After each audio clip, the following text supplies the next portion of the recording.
السلام علیکم ورحمۃ اللہ وبرکاتہ۔ الحمد للہ رب العالمین وبہ نستعین والصلاة والسلام علی سید الانبیاء والمرسلین وعلی آلہ واصحابہ اجمعین، اما بعد۔ قال اللہ تعالی اعوذ باللہ من الشیطان الرجیم، بسم اللہ الرحمن الرحیم۔ هل من خالق غیر اللہ یرزقکم من السماء والارض لا الہ الا هو فأنا تؤفکون۔ معزز سامعین و ناظرین، بھائیوں اور دوستوں اور عزیز ساتھیوں،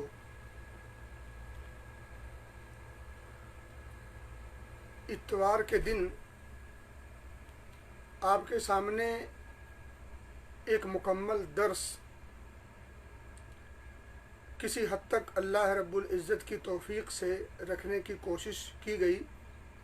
یہ دوسرا درس ہے جو کشف الشبہات نامی کتاب کے دورے کے توسط سے اور اس کے حوالے سے یہ گفتگو چل رہی ہے۔ اللہ ہمیں اس کتاب کو صحیح انداز میں پڑھنے کی توفیق دے، اور اس کتاب کے اندر جو کچھ کتاب و سنت کی روشنی میں صاحب کتاب نے پہنچانے کی کوشش کی ہے، اللہ ہمیں اس کی سمجھ اور اس کے مطابق عمل کی توفیق دے، آمین۔ میرے بھائیوں اور دوستوں، صاحب کتاب نے جو سب سے پہلا جملہ بسم اللہ الرحمن الرحیم کے بعد فرمایا وہ یہ کہ اللہ تم پر رحم کرے، تم جان لو کہ اللہ رب العزت کی عبادت میں اسے خاص کر دیا جائے۔ یعنی یہ کہہ لیں کہ ایک اللہ کی عبادت کرنے اور کسی کو اس عبادت میں شریک نہ کرنے کا نام توحید ہے، اور اسی کا مطالبہ ہے۔ یہی تمام انبیاء کا دین رہا ہے، جس کی تعلیم دے کر اللہ رب العزت نے انبیاء و رسول کو اپنے بندوں کے پاس بھیجا تھا۔ قرآن کی بہتیری آیات اس بات پر واضح دال اور ثبوت ہیں۔ میرے بھائیوں اور دوستوں، یہاں اس جملے میں اس بات میں دو چیزیں بڑی اہم ہیں، میں ان کی طرف ہلکی سی نشاندہی کرنے کی کوشش کرتا ہوں۔ ایک تو ہے لفظ عبادت اور دوسرا ہے لفظ توحید۔ لفظ عبادت کو ہم پہلے جانتے چلیں کہ عبادت کہتے کسے ہیں، اس کا عام معنی اور مفہوم کیا ہے، خاص معنی اور مفہوم کیا ہے، یا یوں کہہ لیں لغت میں اس کو کس چیز کو عبادت کہتے ہیں اور شریعت میں اس کا کیا معنی اور مفہوم ہے۔ تو پہلے ہم عبادت کا معنی اور مفہوم جانتے چلیں، اس کے بعد توحید کسے کہتے ہیں اس کو بھی سرسری طور پر جانتے چلیں۔ اتنی بات جب ہم جان لیں گے تو میرے بھائیوں اور دوستوں، شرک کی مذمت اور قباحت خود بخود ذہن میں آ جائے گی، سمجھ میں آ جائے گی۔ توحید سمجھ میں آ جائے تو شرک سمجھ میں آ جائے گا، شرک سمجھ میں آ جائے تو انشاءاللہ توحید بھی سمجھ میں آ جائے گا۔ بہرحال پہلے ان دو لفظوں کو ذرا قدر تفصیل سے جان لیتے ہیں، اس کے بعد پھر کتاب میں ہم چلنے کی کوشش کریں گے۔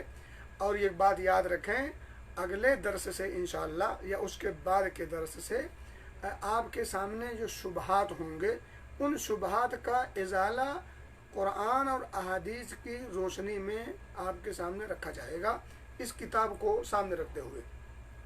میرے بھائیوں اور دوستوں، عبادت کسے کہتے ہیں، ذرا اس کو ہم سمجھنے کی کوشش کرتے ہیں۔ دیکھیں، عبادت کہتے ہیں تذلل کو، ذلت اپنانے کو، عاجزی، انکساری اور تواضع کو۔ ایک انسان عاجزی، انکساری، تواضع اپنائے تو اس کو لغت میں کہتے ہیں عبادت، یعنی اپنے آپ کو بچھا دینا، اپنی عاجزی کا اظہار اور انکساری کا اظہار کرنا، اس کو کہتے ہیں لغت میں عبادت۔ اب اسی کو اگر تھوڑا سا دینی معنی پہنا دیں، شرعی لبادہ پہنا دیں، تو عام معنی یہ ہوگا کہ اللہ رب العزت کی کے لیے اللہ رب العزت کی محبت میں اور اس کی تعظیم کی خاطر، اللہ رب العزت کی محبت میں اور اس کی تعظیم کی خاطر ایک انسان اپنے آپ کی عاجزی اور انکساری کا اظہار کرے، ساتھ ہی ساتھ اللہ رب العزت نے جن چیزوں کا حکم دیا ہے ان کو بجا لائے، اور جن چیزوں سے روکا ہے اس سے رک جائے، شرعی نقطۂ نگاہ کے ساتھ، یعنی شریعت کو ملحوظ رکھتے ہوئے تمام منہیات سے رکنا، تمام اوامر کو بجا لانے میں عاجزی اور انکساری کا اظہار اللہ رب العزت کی محبت کی خاطر اور اس کی تعظیم کو بنیاد بنا کر کے، یہ ہوا شرعی لبادے میں عام مفہوم۔ میرے بھائیوں اور دوستو، یہی وہ مقصد ہے جس مقصد کے لیے اللہ رب العزت نے تمام انسانوں کو پیدا کیا ہے، جیسا کہ آپ نے بارہا سنا ہوگا، وَلَقَدْ بَعَثْنَا فِي كُلِّ أُمَّةٍ وَمَا خَلَقْتُ الْجِنَّ وَالْإِنسَ إِلَّا لِيَعْبُدُونِ، کہ میں نے انس و جن کو اپنی عبادت کے لیے پیدا کیا، یعنی پیدائش ان کی صرف اور صرف اللہ رب العزت نے اپنی عبادت و بندگی اور ریاضت و پوجا و پرستش کے لیے کیا ہے۔ میرے بھائی دوستو، اس کا جو آپ نے مفہوم سمجھا عام، اب ذرا اس کا خاص مفہوم سمجھنے کے لیے میں آپ کو شیخ الاسلام ابن تیمیہ رحمۃ اللہ علیہ کا عبادت کے معنی میں بلکہ اس کی تعریف کرتے ہوئے جو انہوں نے فرمایا ہے، علماء نے اس تعریف کو سراہا ہے، اور عبادت کا معنی اور مفہوم بتایا جائے اور شیخ الاسلام ابن تیمیہ رحمۃ اللہ علیہ کے اس قول کو کوڑ نہ کیا جائے، ایسا ممکن نہیں ہوتا۔ تو شیخ الاسلام ابن تیمیہ رحمۃ اللہ علیہ فرماتے ہیں کہ عبادت کے معنی العبادہ ہی اسم جامع، یہ ایک ایسا جامع اسم ہے۔ عبادت ایک جامع اسم ہے۔ کس چیز کا جامع ہے؟ لِكُلِّ مَا يُحِبُّهُ اللَّهُ وَيَرْضَاهُ مِنَ الْأَقْوَالِ وَالْأَعْمَالِ الْبَاطِنَةِ وَالظَّاهِرَةِ۔ دیکھیں، ایک انسان جو کچھ کہتا ہے، جو کچھ کرتا ہے، جو کچھ کہتا ہے وہ اقوال ہوتے ہیں، جو کچھ کرتا ہے وہ اعمال ہوتے ہیں۔ جو کچھ کہتا اور کرتا ہے تو کچھ کبھی وہ ظاہری ہوتے ہیں اور کبھی باطنی ہوتے ہیں۔ اب دیکھیں، ایک انسان دل میں جو کچھ کہہ رہا ہوتا ہے، ظاہر سی بات ہے وہ اقوال باطنی ہیں۔ ابھی جو یہ میں منہ سے بول رہا ہوں یہ اقوال ظاہری ہیں۔ ابھی جو کچھ میں نماز پڑھی یہ اعمال ظاہریہ ہیں۔ ایک انسان کچھ باطنی عمل بھی کرتا ہے۔ ابھی آپ دیکھیں، ایک انسان روزہ رکھتا ہے، ٹھیک ہے، یہ جو روزہ رکھ رہا ہے یہ عمل ہے، لیکن روزہ رکھنے میں کچھ ظاہر ہے اور کچھ باطن ہے۔ تو ظاہری اعمال ہوں، باطنی اعمال ہوں، ظاہری اقوال ہوں، باطنی اقوال ہوں، یہ ظاہری اقوال اور باطنی اقوال اور اعمال جو اللہ رب العزت کی رضا، اس کی خوشنودی کے لیے کیے جاتے ہوں، ان تمام پر عبادت کا اسم پھٹ آتا ہے۔ اب گویا کہ آپ یوں کہہ لیں کہ ہر وہ چیز، ہر وہ عمل، ہر وہ قول، چاہے وہ ظاہری ہو یا باطنی، جو اللہ رب العزت کی خوشنودی کی خاطر اس کی محبت کی بنیاد پر کیا اور کہا جائے، اسے عبادت کہتے ہیں، جو نہایت ہی جامع لفظ ہے۔ اب ذرا اس کی مثال سمجھیں۔ وہ فرماتے ہیں شیخ الاسلام رحمۃ اللہ علیہ، کہتے ہیں کل خوف والخشیہ والتوکل، جیسے خوف، ڈر جو ہوتا ہے یہ اندر کی چیز ہے، یہ باطنی چیز ہے۔ اسی طرح سے خشیت، خوف و خشیت اور توکل، اعتماد و بھروسہ، اس کا بھی تعلق باطن سے ہے۔ والصلاۃ والزکاۃ والصیام وغیر ذلک من شرائع الاسلام، یعنی نماز، روزہ، زکوٰۃ وغیرہ جو حج وغیرہ ہیں، یہ اس کے علاوہ دیگر جو اسلامی شرائع ہیں، ان تمام کے تمام میں کچھ ظاہری ہیں، کچھ باطنی ہیں۔ ان تمام اقوال ظاہرہ اور باطنہ، اعمال ظاہرہ اور باطنہ، جو رب کی رضا اور اس کی محبت کی بنیاد پر کیا جائے، دیکھیں رضا اور محبت ضروری ہے. ایک انسان نماز پڑھے زکوٰۃ دے دے لیکن رب کی رضا کی خاطر نہ ہو، اس کی محبت کی بنیاد پر نہ ہو، تو یہ عبادت نہیں کہلائے گا.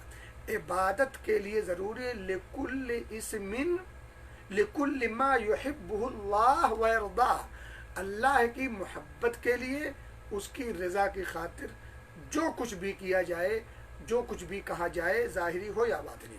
میرے بھائی دوستوں، مجھے امید ہے کہ آپ نے عبادت کا خاص مفہوم اور معنی سمجھ لیا ہوگا. میرے بھائیوں اور دوستوں، ایک بات اور یاد رکھیں اسی حوالے سے کہ عبادت کبھی کبھی دیکھیں انسان جتنی چیزیں ہیں تو عبادت کونی ہوتی ہے اور عبادت شرعی ہوتی ہے، ایسا بھی آپ سمجھ لیں. ایک تو یہ ہے کہ اللہ رب العزت نے جتنی چیزیں پیدا کی ہیں، انسان اور انسان کے علاوہ جتنی چیزیں پیدا کی ہیں، اور انسانوں کو جن جن چیزوں کا مکلف کیا ہے یا جو جو چیزیں نعمتوں کے طور پر دی ہیں، ان تمام کے تمام چیزوں کو، ان تمام کے تمام چیزوں میں آپ دیکھیں عاجزی، تواضع، خاکساری پائی جاتی ہے. تمام چیزوں میں خاکساری پائی جاتی ہے. یہ شرعی نہیں ہے، یہ کونی ہے، یہ ہوتی ہے، یہ ہو کے رہے گی. جیسے مثال کے طور پر ایک انسان کو اللہ رب العزت نے لنگڑا اور لولا پیدا کیا.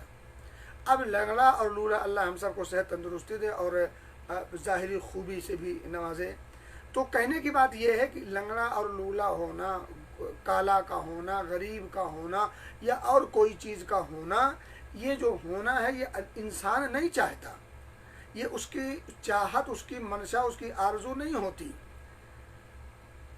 لیکن پھر بھی وہ مانتا ہے، پھر بھی وہ اس چیز پر راضی ہوتا ہے. تو یہ جو راضی ہو رہا ہے، جو عاجزی کا مظاہرہ کر رہا ہے، یہ عبادت ہے، مگر عبادت شرعیہ نہیں، عبادت کونیہ ہے. عبادت شرعیہ میں کیا ہوتا ہے؟ عبادت شرعیہ میں انسان اللہ رب العزت کے لیے، اللہ رب العزت کے لیے محبت کے ساتھ، اس کی رضا کے ساتھ عاجزی اور انکساری کرتے ہوئے ان تمام کاموں کو کرتا ہے جو شریعت کے دائرے میں ہوتے ہیں، شریعت کے دائرے میں ہوتے ہیں. اور میں آپ کو بتا دوں، اور یہ جو عبادت کونیہ ہیں اس میں سب شامل ہیں، مسلمان ہوں، غیر مسلمان ہوں، سب اس میں شامل ہیں، کیونکہ سب مجبور ہیں اور سب اس چیز کو مانتے ہیں. چاہت نہیں ہوتی ہے لیکن مانتے ضرور ہیں، عاجزی اور انکساری کا مظاہرہ ضرور کرتے ہیں. لیکن جو شرعیہ جو عبادت ہے، عبادت جو شرعیہ ہے، وہ صرف خاص طور پر مومن کرتے ہیں. اور مومنوں میں خاص الخاص جو انبیاء و رسول ہیں وہ کرتے ہیں. تو کہنے کی بات یہ ہے، اب یہ قرآن کی آیت کریمہ پڑھیں، ان کل من فی السماوات والارض الا آتی الرحمن عبدا. دیکھیں یہاں جو عبدا ہے اور من فی السماوات والارض، سب کے سب آگے اس میں، یہ سب کے سب اللہ رب العزت نے جو کچھ پیدا کیا ہے، جیسے پیدا کیا ہے، ان تمام چیزوں کو من وعن جو مانتے ہیں، وہ جو عاجزی اور انکساری کرتے ہوئے ان تمام چیزوں کو ایکسیپٹ اور قبول کر لیتے ہیں.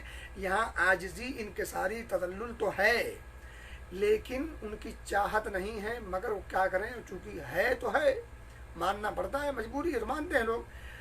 البتہ جو عبادت کی شکل میں ہوتی ہے، جو شرعی ہوتی ہے، وہ ظاہر سی بات ہے جو اللہ کے بندے ہیں، خاص طور پر جو انبیاء اور رسول ہیں، اللہ نے کہا فرمایا تبارک الذی نزل الفرقان علی عبدہ لیکون للعالمین نذیرا، کہ بابرکت ہے وہ ذات جس نے فرقان اپنے بندے پر نازل کیا، یعنی نبی اکرم صلی اللہ علیہ وسلم. تو نبی اکرم صلی اللہ علیہ وسلم بندگی کرتے تھے، ہر تمام انبیاء اور رسول بندگی کرتے تھے، اور بندگی کرنے میں انبیاء اور رسول تمام مسلمانوں سے اعلیٰ اور افضل تھے اور فائق تھے.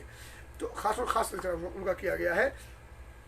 اسی سے میرے بھائی دوستوں ایک بات اور جان لیں کہ جو لوگ خشوع اور خضوع کرتے ہیں کونی طور پر، یعنی اللہ رب العزت نے اب وہ کالا بنا دیا ہے یا لولا لنگڑا بنا دیا ہے یا قسمت میں کچھ کھوٹ ہے، یعنی غریبی اور فقر و فاقہ اور دیگر چیزیں ہیں، تو یہ ساری چیزوں کو اگر کوئی آدمی مان لیتا ہے تو اس پر ثواب نہیں ملے گا، اس پر ثواب نہیں ہے. ثواب تو اس پر ہے کہ کیونکہ یہاں انسان کے بس میں نہیں تھا، وہ تو ہو گیا تو ہونا تھا اور ویسے ہی رہے گا. لیکن جب وہ شرعی طور پر ہو تب ثواب ملتا ہے. اور شرعی طور پر کیا ہوتا ہے؟ بندے کا اس میں اختیار شامل ہوتا ہے. جیسے اب میں اگر مجھے میری ناک اگر ٹیڑھی ہو جاتی ہوتی تو میں اس کو سیدھا نہیں کر سکتا تھا, تو مجھے ہر حال میں اس کو ماننا تھا. تو حالانکہ میں چاہتا نہیں کہ میری ناک ٹیڑھی ہو, تو ناک کا ٹیڑھا ہونا یہ میری چاہت نہیں ہے, لیکن اگر ٹیڑھی ہوتی تو مجھے ماننا تھا. تو اس پر کون سا ثواب؟ ثواب یہ ہے کہ ایک انسان مکلف ہے اور اس میں آدمی کو اختیار ہے, اختیار کے باوجود اس اچھے عمل کو اپنانا, پھر ثواب ملتا ہے. تو میرے بھائیو دوستو, کہنے کی بات یہ ہے کہ ایک انسان اگر مریض ہو اور فقر و فاقہ سے محتاج ہو, فقر و فاقہ سے دو چار ہو, یا اسی طرح سے کوئی محبوب چیز اسے نہ ملی ہو یا ملی ہوئی ہو تو بعد میں اللہ نے چھین لیا ہو, تو اسی طرح سے یہ سب ساری چیزیں ایسی ہیں جس کو انسان چاہتا نہیں لیکن وہ مجبور ہے اس چیزوں کو ماننے پر.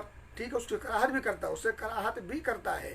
اگر کوئی انسان بیمار ہو جائے تو اس کو پسند نہیں کرتا, لیکن جب مانتا مجبوری ہے, اس کی ماننا اس کی مجبوری ہے, تو یہ کونی عبادت ہے, یہ ثواب اس پر نہیں ملے گا. البتہ اگر عبادت شرعی ہو تو وہاں چونکہ انسان اللہ رب العزت کی رضا اور خوشنودی کی خاطر اور محبت کی بنیاد پر کرتا ہے تو وہاں ثواب ملتا ہے. اب وہاں ظاہر سی بات ہے, ایک دو بات یاد رکھیں, عبادت کی قبولیت کے لیے دو اہم بنیادی شرط ہیں. ان دونوں میں سے کوئی بھی اگر نہیں پائی گئی تو وہ عبادت نہیں کہلائے گی, قابل قبول نہیں ہوگی, کار ثواب نہیں ہوگی. اور وہ چیز آپ کے کلمہ شہادتین میں مضمر ہے. یعنی ایک تو ہے اخلاص, یعنی اللہ رب العزت کی رضا, اس کی خوشنودی کی خاطر اخلاص کے ساتھ, یعنی توحید کے تقاضے کے ساتھ کیا جائے, پہلی شرط, بنیادی شرط. دوسری, نبی اکرم صلی اللہ علیہ وسلم کی اتباع اور پیروی کا مکمل لحاظ کے ساتھ. تو یہ تھا نہایت ہی اختصار کے ساتھ آپ کے سامنے عبادت کا معنی اور مفہوم. مجھے امید ہے اس بات کی کہ آپ کو ضرور یہ چیز سمجھ میں آئی ہوگی. میرے بھائی دوستو, صاحب کتاب نے کیا کہا تھا کہ ایک اللہ کی عبادت کرنے اور کسی کو اس عبادت میں شریک نہ کرنے کا نام توحید ہے. آپ نے عبادت سمجھ لیا, اب سرسری طور پر آپ توحید بھی سمجھتے چلیں تاکہ بات سمجھنے میں اور سمجھانے میں آسانی ہو.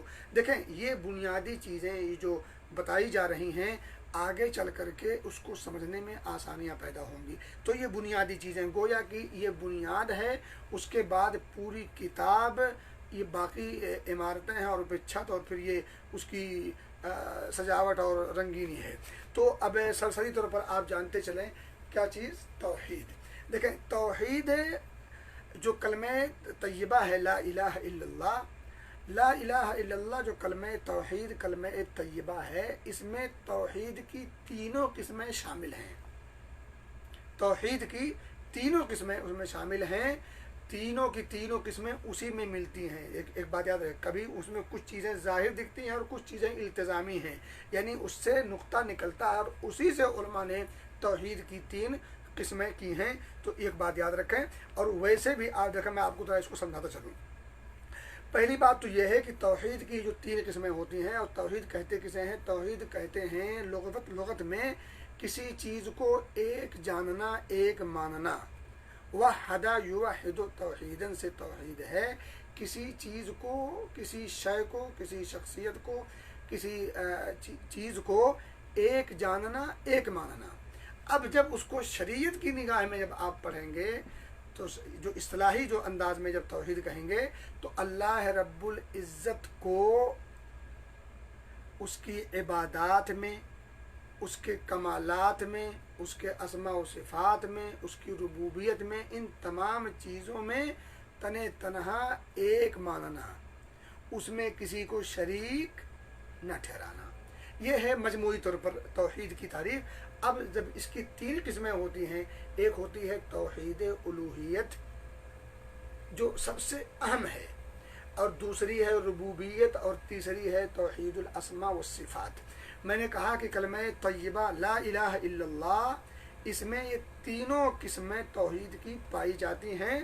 ایک بالکل واضح طور پر پائی جاتی ہیں اور کچھ التزامی طور پر پائی جاتی ہیں۔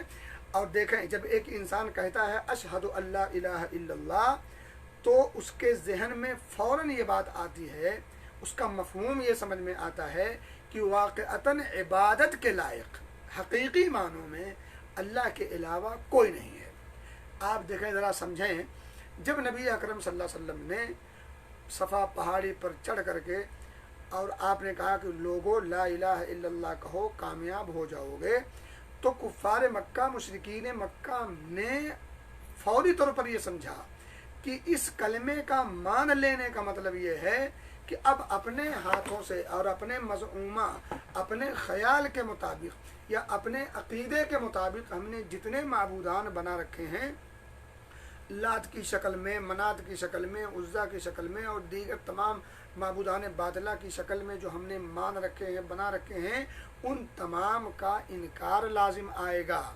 فوری طور پر ان کے ذہن میں یہ بات آئی۔ اسی لیے آپ پڑھیں گے سورہ صاد میں تو انہوں نے کہا اجعل الآلہۃ الہ واحدہ ان ھذا لشیء عجاب، یہ تو بڑی عجیب اور انوکھی اور انہونی بات ہے کہ اس نے تمام معبودان کو چھوڑ کر اس نے صرف ایک معبود کی بات کی ہے، سارے معبودوں کو صرف ایک ہی بنا دیا ہے، سب کا انکار کر دیا ہے۔ تو میرے بھائیو اور دوستو، جب انسان کلمہ لا الہ الا اللہ کا مفہوم سمجھتا ہے تو سمجھنے کے بعد جیسے ہی پڑھتا ہے تو فوراً اس کے ذہن میں بات آتی ہے کہ اب عبادت کے لائق اللہ کے علاوہ کوئی اور نہیں ہو سکتا۔ تو یہ توحید الوہیت اس سے نکل کر کے آتی ہے۔ اور اسی طرح سے میرے بھائیوں اور دوستوں، جب ایک انسان عبادت کسی کے لیے خاص کر دیتا ہے، کسی کو خاص مان لیتا ہے، تو پھر وہیں سے ایک نقطہ نکلتا ہے کہ حقیقت میں وہی وہ ذات ہوگی جو تمام چیزوں کا بنانے والا ہوگا، تمام چیزوں کا مربی ہوگا، تمام چیزوں کا انتظام و انسلام کرنے والا ہوگا۔ وہیں سے وہ بات سمجھ میں آتی ہے۔ تو یہ توحید کی دوسری قسم توحید ربوبیت کھل کر کے سامنے آتی ہے۔ اور میرے بھائیوں اور دوستوں، اسی طرح سے اسماء اور صفات بھی کہ جب کوئی ذات ہوگی جو لائق عبادت ہوگی، تو جو لائق عبادت ہوگی ظاہر سی بات ہے اس کے انڈر میں بہت ساری چیزیں اسی کے انڈر میں ہوں گی، وہی تمام چیزوں کا خالق و مالک اور مدبر و منتظم ہوگا۔ تو ظاہر سی بات ہے اس کے کچھ اچھے نام ہوں گے، اس کے کچھ اچھے صفات ہوں گے۔ پھر ان اسماء اور صفات کے جو تقاضے ہوں گے، جو اس کے اندر معنویت پائی جائے گی، وہ سب بھی اسی سے نکلتی ہے۔ تو اسی سے توحید الاسماء و صفات بھی کھل کر کے سامنے گویا کہ کلمہ طیبہ لا الہ الا اللہ، اس کے اندر توحید کی تینوں قسمیں ظاہری اور باطنی طور پر پائی جاتی ہیں۔ اب آئیے سرسری طور پر ہم جانتے چلیں کہ توحید ربوبیت کسے کہتے ہیں۔ پہلی قسم آپ جانیں توحید ربوبیت۔ توحید ربوبیت آپ جانتے چلیں کہ علماء کہتے ہیں کہ ہوا افراد اللہ تعالی بالخلق والملک والتدبیر، تین چیزوں میں اللہ رب العزت کو اکیلا ماننا، تنہا ماننا، کہ یہ تین صفات ایسی صفات ہیں، ان تین صفات میں کوئی اور اللہ کے ساتھ شریک و ساجی کسی کی شرکت نہیں ہے۔ ہوا افراد اللہ تعالی بالخلق والملک والتدبیر، یہ تین چیز۔ اب تین چیزوں کا سمجھیں۔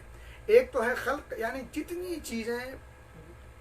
جتنی مخلوقات ہیں ان تمام مخلوقات کا پیدا کرنے والا اللہ رب العزت ہے، اور اس کے اس پیدا کرنے میں اور پیدا کرنے سے پہلے یا پیدا کرنے کے وقت یا پیدا کرنے کے بعد اس کا انتظام و انسلام کرنا، اس کو سیٹ کرنا، اس کو قائم رکھنا، اس کو بحال رکھنا، اور پھر جس چیز کے لیے پیدا کیا ہے اس چیز پر کھرا اترنا، ان تمام چیزوں کا انتظام و انسلام مینجمنٹ، ان تمام کے تمام چیزوں میں وہ تنہا ہے، اس کا کوئی شریک اور ساجی نہیں ہے۔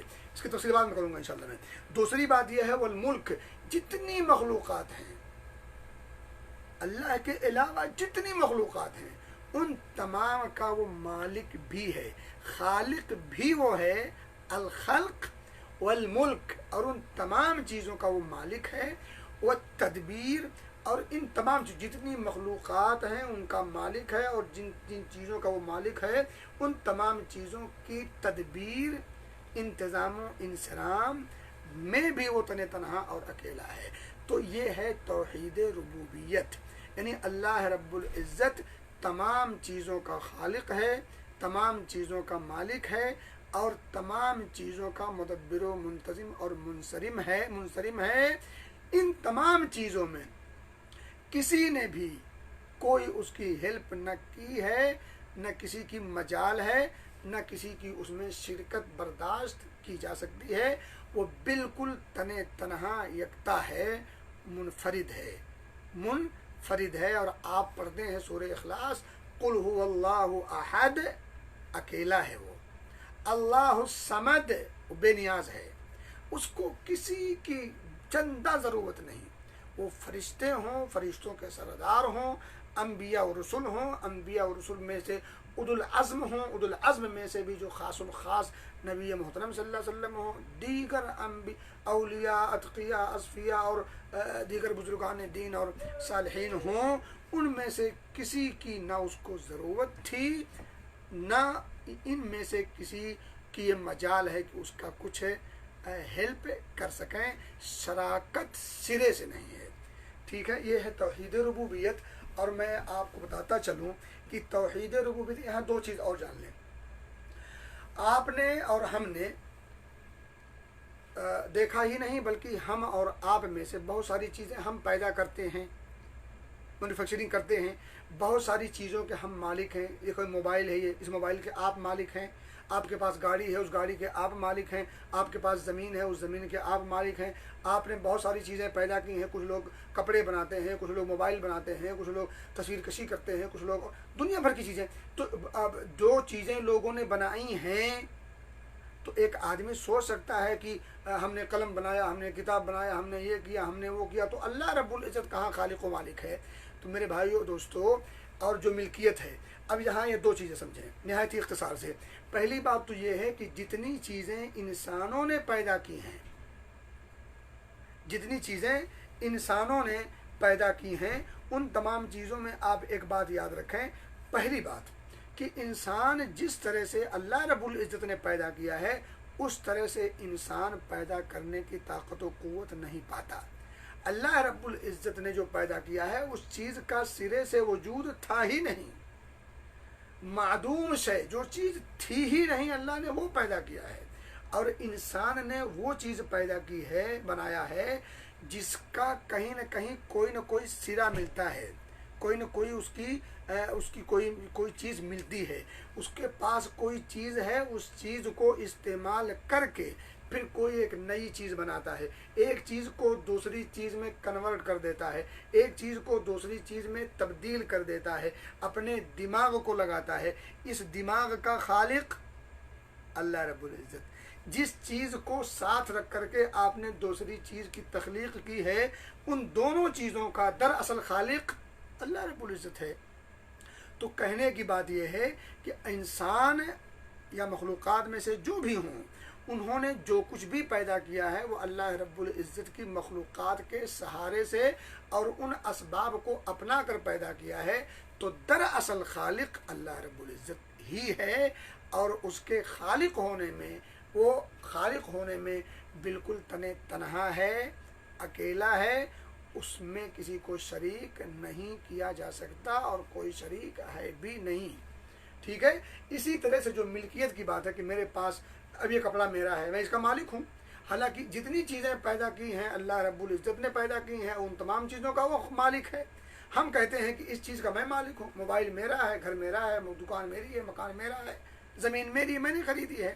تو جو یہ ملکیت ہے، یہ ملکیت دراصل حقیقی نہیں ہے، اور اس ملکیت میں آپ کو تام حاصل نہیں ہے، مکمل طور پر آپ کو ملکیت حاصل نہیں۔ جیسے مثال کے طور پر آپ کا اپنے گھر میں آپ کچھ تصرف کر سکتے ہیں، اپنے گھر کو آپ توڑیں، پھوڑیں، گھٹائیں، بڑھائیں، اونچا کریں، نیچا کریں،